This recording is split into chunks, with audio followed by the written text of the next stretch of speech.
here with the flamboyant. She's got a very tiny body and yet a loud voice. She got eliminated during the 8th round, and South Africans were really heartbroken. And today I'm sitting here going to talk about the journey of idols with Valentine Mathe. Valentine?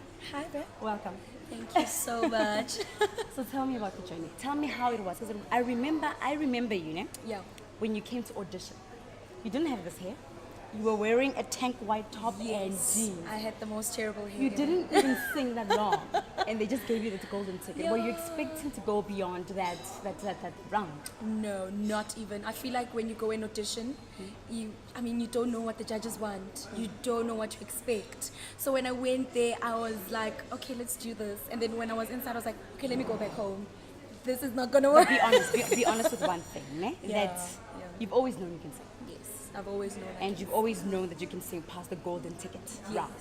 Yes. So yes. you went in there expecting Yes. that you were gonna get it, right? Yes, a part of me, obviously, because I wanted to go through, a part of me, obviously, said, you are going to get it, but it was just that tiny voice that was like, no, let's go back, girl. It's not going to happen. But you know what, I just went with it, and I remember I was from work, and I had knocked off The very same day? Yes, I knocked off at 2 a.m. in the morning. So I was like, do I go to the audition or not? But I went, and But prior to you coming to the auditions, you were singing, weren't you? yes, I was singing.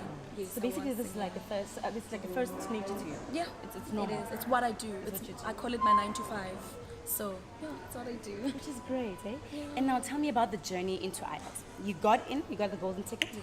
You went to theatre week. Yeah. And then when you got to theatre week, you did the group stages and you did everything else. I remember your performance, Halo. Aww. And I was like, a star in the making. Because after that, you got the new hair, you got the new makeup, Transformation. everything. The transformation actually really came.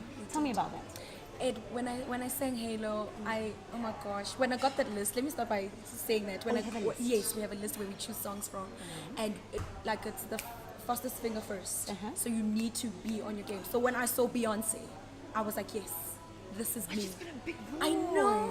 I know, but That's intimidating. it was, but I was like, no, you know what, I don't want to limit myself, so let me just show South Africa what I'm made of, and just to show them that I take chances, so when I did, and it paid off, and funny enough, that was my most favorite performance. But you also went to Halo. Whitney Houston, Yes. which was, you were really, really risking. These are Yes. singers you don't want to immaculate. You don't want to be singing that songs because either you're like panning your way out of idols. Yes, definitely, you're right. And RJ Benjamin, he did our arrangements. So when I chose Halo, he looked at me, he's like, Valentine. Now I come again and I'm doing Whitney Houston. He's like, is this a trend? Like, you're doing all the powerhouse, and yeah, but I don't know. I just wanted to leave my mark. And you did. You did. Thank you so You much. really did. Yeah. South Africans were very disappointed. When they found out that you were no longer in idols, it was a huge disappointment for South Africans. But how did you feel? How did you receive the news when you were eliminated? Funny enough, I felt calm. Felt calm. I was calm. Your dream is being snatched away from you, You know and you're what? saying you're calm about it. Can I tell you? You are very different. No, can I tell you what the calm part is? Yeah. The calm part is that I got the exposure that I needed. I learned what I learned from idols. The experience is totally amazing.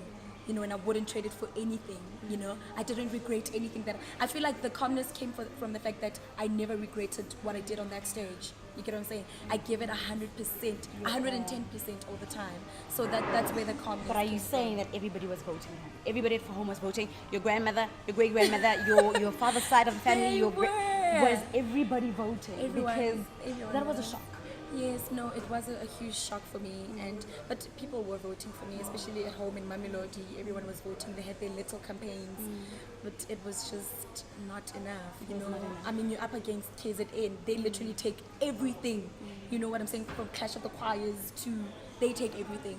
So, but then partly to blame. South Africans are also partly to blame because they're crying that you're not there. But did they vote? you know. Did they vote? Because it's always easy to say, I love this one, I love that one. But are you voting for the one you love? Are you voting as many times to make sure that they're staying there? You know. Stay tuned for part 2 of the interview with the lovely Valentine.